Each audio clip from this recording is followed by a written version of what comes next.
സമർപ്പിച്ചു നാഥ വാഴ്ത്തുന്നു ഞാനും ദിവ്യാപദാനം.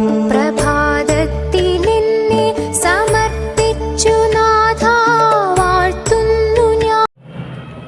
പരിശുദ്ധ പരമദിവ്യകാരുണ്യത്തിന് എന്നേരവും ആരാധനയും സ്തുതിയും പുകഴ്ചയും ഉണ്ടായിരിക്കട്ടെ. നമ്മോടുകൂടെ ആയിരിക്കുന്ന കർത്താവിന് ആരാധനയും സ്തുതിയും പുകഴ്ചയും ഉണ്ടായിരിക്കട്ടെ. ഇതാ ദൈവത്തിൻ്റെ കൂടാരം മനുഷ്യരോടുകൂടെ എന്ന് പ്രഖ്യാപിക്കുവാൻ സമയമായി എന്ന് നമ്മെ ഓർമ്മിപ്പിക്കുക.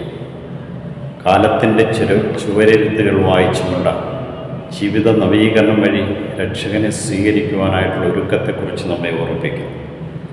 അത്തിമരത്തെയും മറ്റു മരങ്ങളെയും നോക്കുവിൻ, അവ തളർക്കുമ്പോൾ വേനൽക്കാലം അടുത്തിരിക്കുന്ന നിങ്ങൾ അറിയുന്നു. അതുകൊണ്ട് ഇന്ന് ലോകത്ത് സംഭവിക്കുന്ന എല്ലാ കാര്യങ്ങളെക്കുറിച്ച് ബോധ്യമുണ്ടാകണം. അത് മനസ്സിലാക്കിക്കൊണ്ട് നിൻ്റെ ജീവിതത്തെ ക്രമപ്പെടുത്തുവാൻ കഴിയണം. അതുകൊണ്ട് എല്ലാം സംഭവിക്കുന്നവരെ ഈ തലമുറ കടന്നു പോവുകയില്ലെന്നും ഇതെല്ലാം അടയാളമായിരിക്കുമെന്നും നമ്മെ കർത്താവിന് ഓർമ്മിപ്പിക്കുകയാണ്. ദൈവഹിതം എന്തെന്ന് അറിഞ്ഞ് അന്വേഷിച്ച് കണ്ടെത്തി ജീവിക്കുക.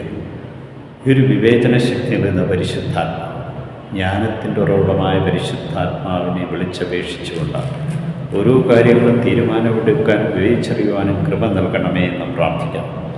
യേശുവിൻ്റെ സ്നേഹവും കരുണയും മൂല്യങ്ങളും മനോഭാവങ്ങളും നമ്മുടെ ജീവിതത്തിൽ പകർത്തിക്കൊണ്ട് ജീവിക്കുമ്പോൾ ദൈവത്തിൻ്റെ കൃപയാൽ നിറഞ്ഞ് വചനത്തിക്കവരിൽ ജീവിക്കുവാൻ നമുക്ക് കഴിയും.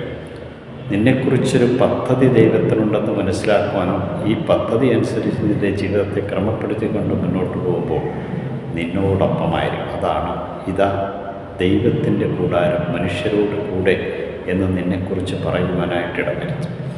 ഇതാണ് നമുക്ക് ഏറ്റവും കൂടുതൽ ആവശ്യമുള്ളതെന്ന് കർത്താവിന്ന് നമ്മെ ഓർമ്മിപ്പിക്കുക.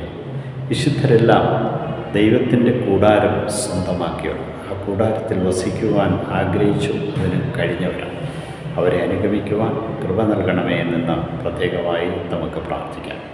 ഈ പ്രാർത്ഥനയിൽ പങ്കുചേരുന്ന നിങ്ങളുടെ നിയോഗങ്ങൾ പ്രത്യേകമായി ഇന്ന് സാധിച്ചിരട്ടെ എന്ന് പ്രാർത്ഥിക്കുക, ആശംസിക്കുകയും ചെയ്തു. നിത്യം പിതാവും പുത്രനും പരിശുദ്ധാത്മാവിൻ്റെ അനുഗ്രഹം നിങ്ങളുടെ മേൽ ചൊല്ലി നിങ്ങളെ അനുഗ്രഹിക്കട്ടെ.